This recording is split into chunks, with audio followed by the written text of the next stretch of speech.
রাজধানীর মিরপুরের রূপনগরের শিয়ালবাড়িতে পোশাক কারখানা ও কেমিক্যাল গোডাউনের অগ্নিকাণ্ডে ৫ জন নিহত হয়েছেন। এ ঘটনায় দগ্ধ হয়েছেন আরও ৮ জন। আগুন নিয়ন্ত্রণে কাজ করছে ফায়ার সার্ভিসের ৮টি ইউনিট। প্রত্যক্ষদর্শীরা জানান, বেলা ১১টা ৪০ আগুনের সূত্রপাত ঘটে। খবর পেয়ে ফায়ার সার্ভিসের টিম ঘটনাস্থলে পৌঁছে আগুন নিয়ন্ত্রণের চেষ্টা করছে। এ ঘটনায় দগ্ধ ২ জন জাতীয় বার্ন ইনস্টিটিউটে চিকিৎসাধীন রয়েছেন। প্রাথমিকভাবে আগুন লাগার কারণ এবং ক্ষয়ক্ষতির পরিমাণ জানাতে পারেনি ফায়ার সার্ভিস। ওয়ালটন এখন দেশের সীমানা পেরিয়ে পৌঁছে গিয়েছে ৫০টিরও বেশি দেশে। ওয়ালটন, ঘরে ঘরে, বিশ্বজুড়ে।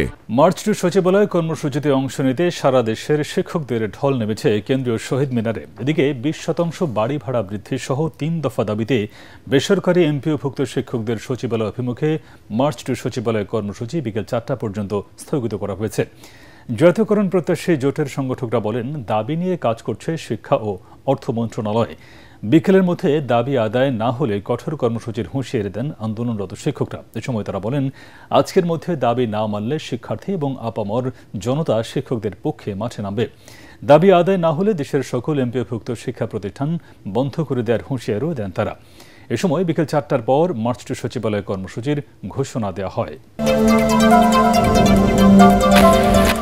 দেশে বিশৃঙ্খলা সৃষ্টির মাস্টার প্ল্যানের অংশ হিসেবে জামায়াত সহ কয়েকটি দল নভেম্বরে গণভোট আয়োজনের দাবিতে আন্দোলনে নেমেছে বলে অভিযোগ করেছেন বিএনপির সিনিয়র যুগ্ম মহাসচিব রুহুল কবির রিজভী।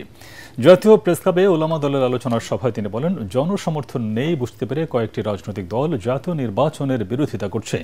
অভিযোগ করেন, জুলাই সনদ নিয়ে দীর্ঘ আলোচনার পর রাজনৈতিক দলগুলো যখন একটি ঐক্যমত্যে এসেছে, তখন নানা দাবি তুলে জাতীয় নির্বাচনকে বিলম্বিত করার ষড়যন্ত্র হচ্ছে।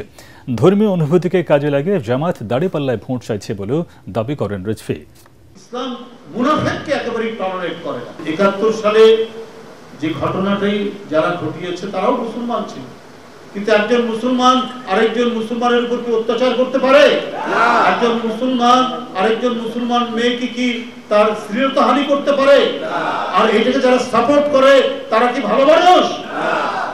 তো এই ধরনের অপরাধের অভিযোগ আপনাদের বিরুদ্ধে আছে। তো সুতরাং সেটাকে কাটানোর এখনো চেষ্টা করুন।